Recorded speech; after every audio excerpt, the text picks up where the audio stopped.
বিসমিল্লাহির রহমানির রহিম। প্রিয় ভিউয়ার্স, তুষির অ্যান্ড টেক ইউটিউব চ্যানেলে স্বাগতম। আমি তুষির গবি। আমি ছন্দের মাধ্যমে এক্সেল শেখাচ্ছি। আপনাদের যদি কোনো কিছু প্রশ্ন করার থাকে তাহলে অবশ্যই কমেন্ট করে জানিয়ে দেবেন। আমি দীর্ঘদিন যাবৎ এক্সেল নিয়ে কাজ করতেছি এবং এক্সেল শর্ট টেকনিক প্লাস ছন্দের মাধ্যমে কিভাবে আপনাদেরকে শেখানো হয় সেগুলো আমি দেখে দিচ্ছি। যদি আপনারা পারেন দেখে আসবেন। আজকে আমরা একটা বেসিক একটা ইনফরমেশন নিয়ে কাজ করব, অর্থাৎ পিভট টেবিল। পিভট টেবিল কেন ব্যবহার করবেন, কী কারণে ব্যবহার করবেন, গত পর্বে একটু বিস্তারিত জাস্ট আলোচনা করছিলাম। আজকে এর স্লাইস নিয়ে কথা বলবো। দেখেন এখানে একটা ডাটা আছে, এই ডাটাকে আমরা স্লাইস করছিলাম। এখানে যদি আমরা শুধুমাত্র ইমরানে ক্লিক করি, ইমরানে চলে আসছে, এবং এখানে যে তিনটে মাস আছে শুধু যদি একটা ক্লিক করি একটা মাসে যে কী সমস্যা আছে সেটা চলে আসছে। এটাকে স্লাইস বলতেছে। তাই এই স্লাইসটা কীভাবে করছিলাম এবং কিভাবে নিয়ে আসছিলাম সেটা নিয়ে আজকে ভিডিও। চলুন শুরু করি। শুরু করার আগে আপনাদের কাছে একটা রিকোয়েস্ট, প্লিজ আমার চ্যানেলটিকে সাবস্ক্রাইব করবেন এবং বেল আইকনটি অন করে রাখবেন, যাতে পরবর্তী ভিডিও পাওয়া মতোই আপনার ওখানে নোটিফিকেশন যায়। ওকে, যেহেতু আমার মেইন ডাটা অনেক বড়, প্রায় 10,000-এর মতো, যাক কত দেখি, হ্যাঁ এখানে প্রায় 1300-র মতো অনেক ডাটা আছে। এই ডাটাটা কীভাবে একটা গ্রাফিক্যালি প্রেজেন্টেশন করা হয় সেটা নিয়ে কাজ করতে হবে।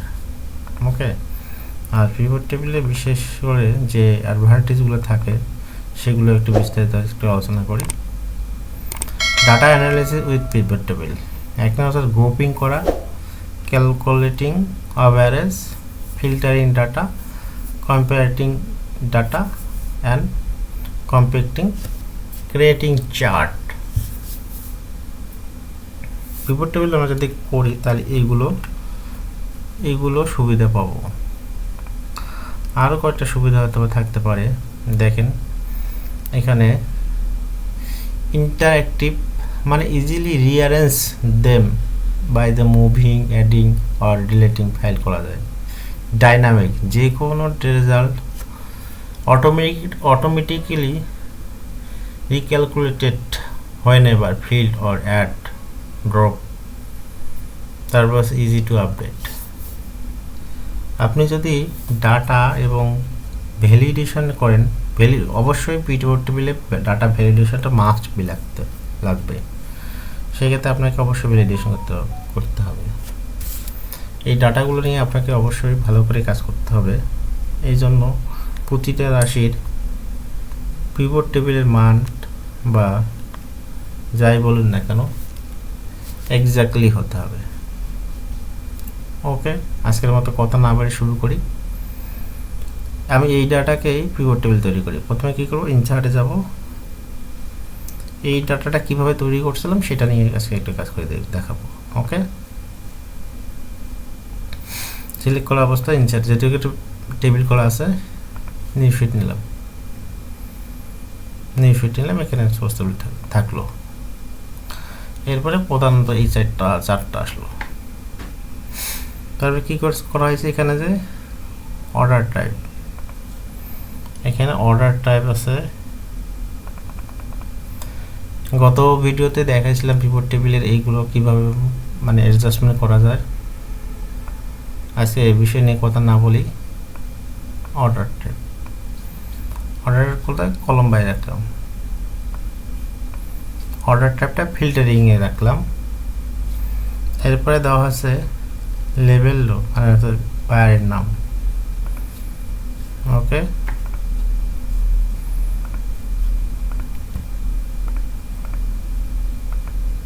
চলে আসছে বায়ারের নাম।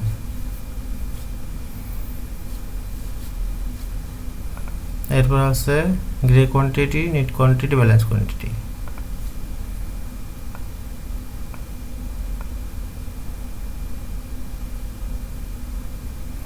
যে রাশিগুলো আমরা চাই সেগুলো ভ্যালু আকারে, সেগুলো আমরা সবসময় এদিকেই দেওয়ার চেষ্টা করব।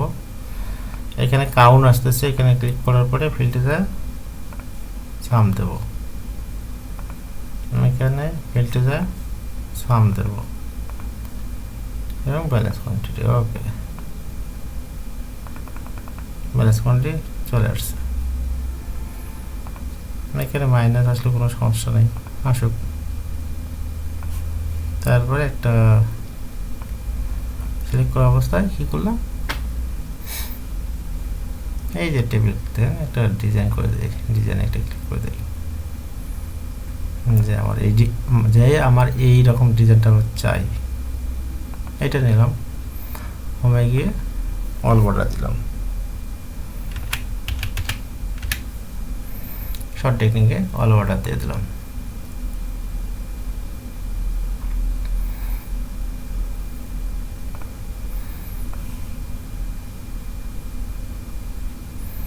এখানে মাইনাস আসার কারণটা এটা হচ্ছে প্রধানত হচ্ছে যে এখানে যে রাশিটা সিলেক্ট করা হয়েছে সেই রাশিটার ফরম্যাটটা একটু অন্যরকম থাকার কারণে মাইনাস চলে আসছে।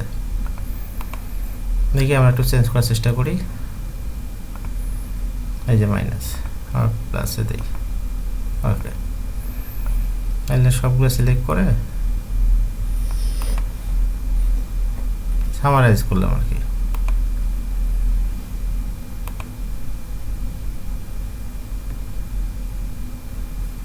নাম্বার সিলেক্ট সবগুলো একটু নাম্বার চেঞ্জ করে দিই,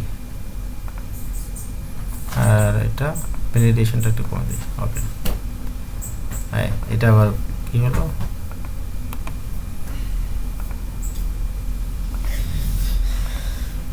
ওকে। তাহলে আমরা এখন স্লাইস কীভাবে তৈরি করবো, তাই না? আমাদের মেইন উদ্দেশ্য আজকে স্লাইস। এখন তো দেখবো এখানে পিভট টেবিল তৈরি করে দুইটা ডাটা পাবো, একটা হচ্ছে অ্যানালাইজ আর একটা হচ্ছে ডিজাইন। এটা অ্যানালাইজের বছর, এই যে অ্যানালাইজের বছর স্লাইস, ইনসার্ট স্লাইস। তারপর আমরা কি চাই, এখানে দেখি আমরা কি, ওকে, এখানে কি অ্যাকাউন্ট হোল্ডার, এখানে যাই যে অ্যাকাউন্ট হোল্ডার আছে, অবশ্যই এসি, এই যে এসি, এখানে ক্লিক করলাম, চলে আসলো। এখানে আবার আমরা রো দিতে পাবো, এই যে এখানে আছে রোটা দিতে পাবো, যে আমরা কয়টা চাই, এখানে যেটা চাবো কয়টা আসবে। আমাদের যেহেতু ডাটা অনেক কম, তাহলে একটাই রো রাখি এবং এটা আমরা নিজের মতো করে রাখি। এরপরে যা দেখি যে কী করছে, এরপরে হচ্ছে মান্থ, এরপরে আরেকটা স্লাইস করছে, ইনসার্ট মান্থ একটা, এই যে মান্থ।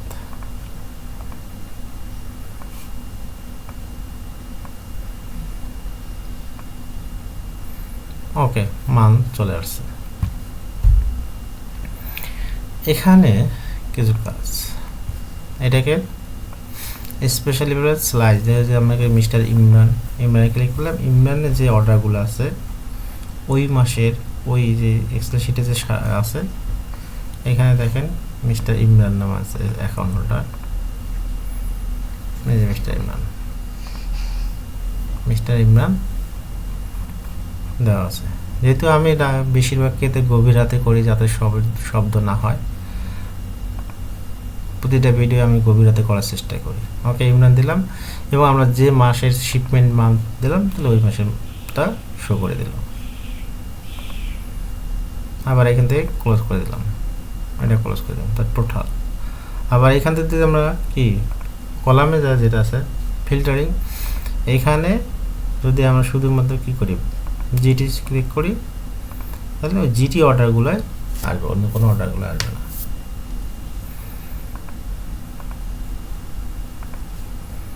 প্রথমে যে বলছিলাম যে কি ইজি টু আপডেট, যে কোনো ক্ষেত্রে গ্রুপিং করা, এই যে একটা আমরা যে গ্রুপিং করলাম, ঠিক আছে, এখানে যে গ্রুপিং করলাম, আবার যদি আমরা ননটা ক্লিক করে দিই চলে আসলো।